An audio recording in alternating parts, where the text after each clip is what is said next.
It prevents millions of influenza cases each year in the United States and reduces hospitalizations from related complications. So, we're discussing the importance of a flu vaccination. Our guest, Dr. James Snow. He's an urgent care physician at St. Simon's Immediate Care Center and medical director of Team Health for Southeast Georgia Health System. This is Health Matters from Southeast Georgia Health System. Thanks for joining us. I'm Joey Waller. And hi there, Dr. Snow. Thanks for being with us. Hi to you, and thanks for having me. Great to have you aboard. So first, just curious about a little quick background as we get started. What initially piqued your interest in a medical career, and particularly the kind of medicine that you're involved in? I came from a background of medical people. My mother was a nurse, and I had other relatives and friends that were physicians. I had an interest in medicine through high school and in college. After I went to medical school, I developed an interest in emergency medicine and family practice and did both for many years. And for the last 26 years, I've been in urgent care medicine. So it sounds like you knew very early on, largely because of your family, that this was what you wanted to do, yeah? Oh, yes, definitely. You had family involved in the medical profession, which motivated you to follow suit. Any advice you were given back then as a young person that you think still stays with you today in terms of being a doctor? Yes, my family always was interested in helping others, and that's a cliche, but it really is pertinent. I always was interested in some trauma, in exploring new treatments for illnesses, and my curiosity led me into medicine, I believe. I'm very happy with my decision. For years, I was in family practice as well as emergency medicine, and got a good background in both. I spent 2 years as a Navy physician back in the late 60s and early 70s, and that was a good experience as well. What was that like? What would you say your main takeaway from being a military physician was? Those who have served in the military would understand, but it's a special world. I was stationed at Parris Island.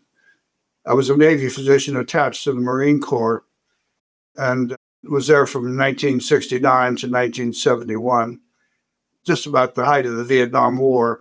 We had a lot of recruits coming through with a lot of illnesses, and it was an experience that helped me grow up since I was in my mid to late 20s at the time. But I would imagine you look back and you feel fortunate that you were able to go through something like that, yes? Yes, it was a good experience, and I was young enough to be able to take it. Good exposure. So what exactly constitutes the flu, and what are its common symptoms? The flu is a viral illness caused by two types of virus, A and B, which give essentially the same symptoms. It's a disease that starts about mainly nasal passages and the throat. You get a sore throat, progresses to maybe cough, sinus, headache, some nausea. It is contagious about a day before the symptoms start until about 5 or 7 days afterwards. And the two types of flu, A and B, give essentially the same symptoms. The two viruses are different only because of the types of virus they are. Type A has several substrains, whereas type B does not. But the effects are similar. So who should get a flu vaccine, and what's the best time of year to do so? Everyone age 6 months on up through 100 should get a flu vaccine. There are some that shouldn't, but we could get into that later. But basically, almost everyone can be covered with the flu vaccine, except those that might be sick or allergic to the vaccine. Now, the nasal spray has some limitations. It can only be given age 2 to 49 and can't be given to pregnant women and certain other people with conditions such as asthma, Guillain-Barré syndrome, certain other conditions. But the flu vaccine can be given to just about anyone. And when's the best time to get it? Usually in the early fall, September through February, which is the flu season, though the earliest time is best. Some places have it as early as August. The latest strain has 4 variants, and the vaccine has the 4 variants covered. So we should start getting it very soon. Let's say, Doc, you want to be on the safe side and get it early as possible in August, as you mentioned. Will it still be as effective as fall turns to winter and the height of flu season? Yes, it'll be the same vaccine through this season and does last. The immunization from the vaccine will wane over time, but it should last the full flu season. Gotcha. So what groups are at higher risk for flu complications where things can spiral into other issues? Those that have chronic illnesses, those over 65, those with diabetes, kidney disease, asthma, heart disease, chronic pulmonary disease. Young children under the age of 12 seem to get it worse. Those that are most susceptible are, of course, people that work with other patients in the hospital, like hospital workers, those in military barracks in the military, also nursing home workers, they're at high risk. Anybody in health care and anyone that's involved with large number of crowds, they're at high risk also. Now, you touched on this briefly a moment or two ago, but tell us a little bit more about anyone that should not receive a flu shot. The flu shot is okay even for those that are pregnant or have allergies to eggs. It used to be thought that they could not. But those that shouldn't take it are very limited. And it mainly involves those taking the nasal spray.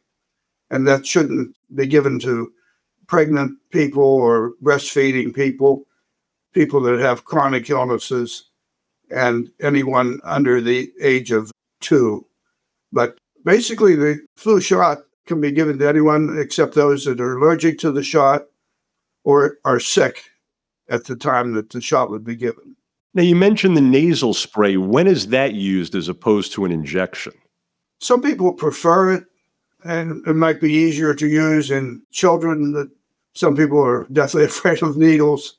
But personally, I don't like to use a nasal spray. I think that the shot is the best way to go.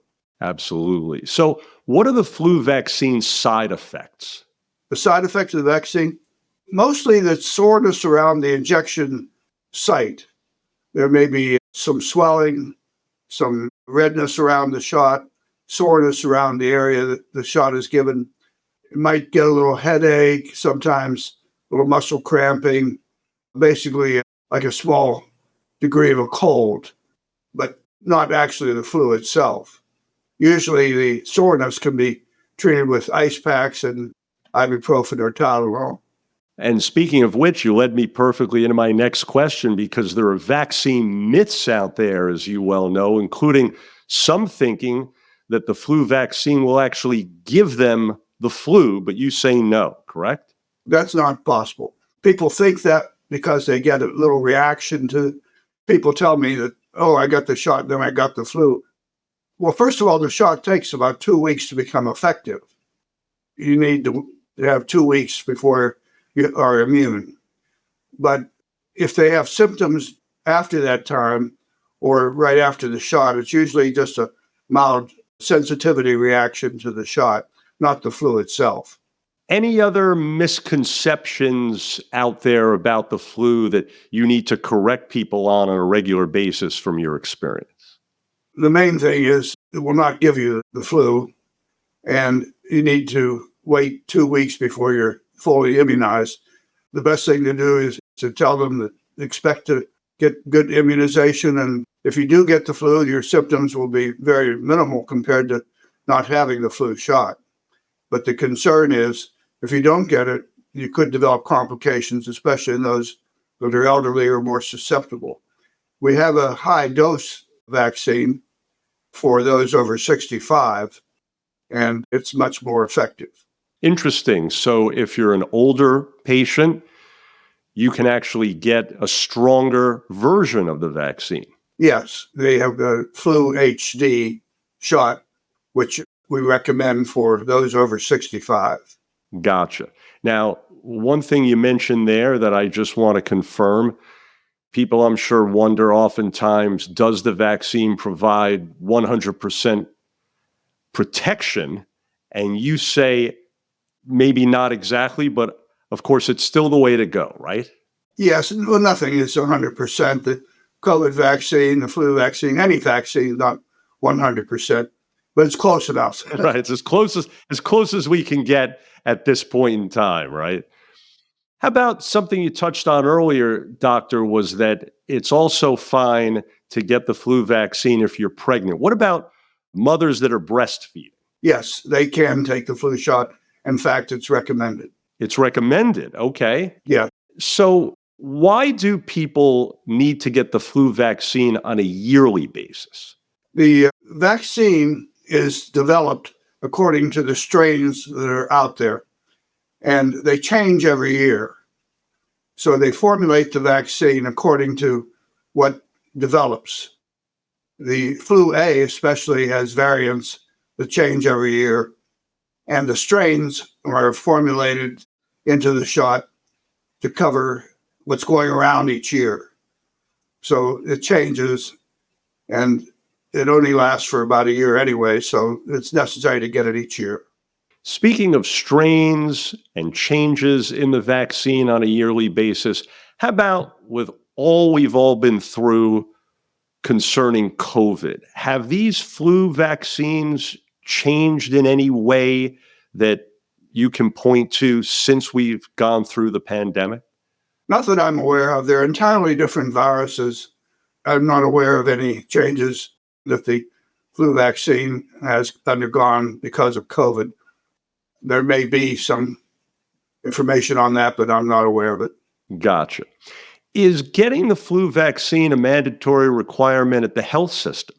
Definitely. We mandate it here. I'm director of team health, and we require all employees and people that are associated with the health system to have the vaccine, unless they are allergic or other circumstances. Do you find that enough people take advantage of the flu vaccine? I think now more people do. There was a time when it first was introduced that people were resistant, but I think people realize now the advantage to taking it so they don't miss work, so they don't spread it to other people, and it's necessary to do so. And there's less resistance now. Less resistance. So do you think, getting back to my prior question about impact from the pandemic, do you think maybe that helped to make people aware of the importance of getting vaccines in general, like the flu vaccination? That's a very good question, and that's true. They definitely are more aware, and more people are getting vaccinated with COVID as well as the flu vaccine. And it's okay to take both together. It's okay to take both together, which a lot of people don't realize probably, right? Right. Yeah. If you go to get the flu shot, get your COVID vaccine too. Kill two vaccines with one visit, right? You can. And you can get your RSV for those that are qualified also. Respiratory syncytial virus vaccine is available for certain persons.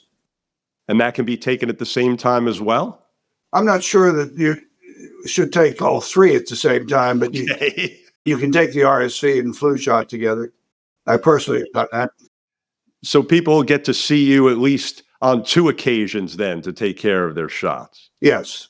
And what you mentioned a moment ago, doctor, about your interest in helping people, do you think sometimes nowadays that with some of the red tape involved in being a patient with insurance and appointments and things of that nature, that sometimes it gets lost in the shuffle how many people that do what you do really do still love to help people first and foremost?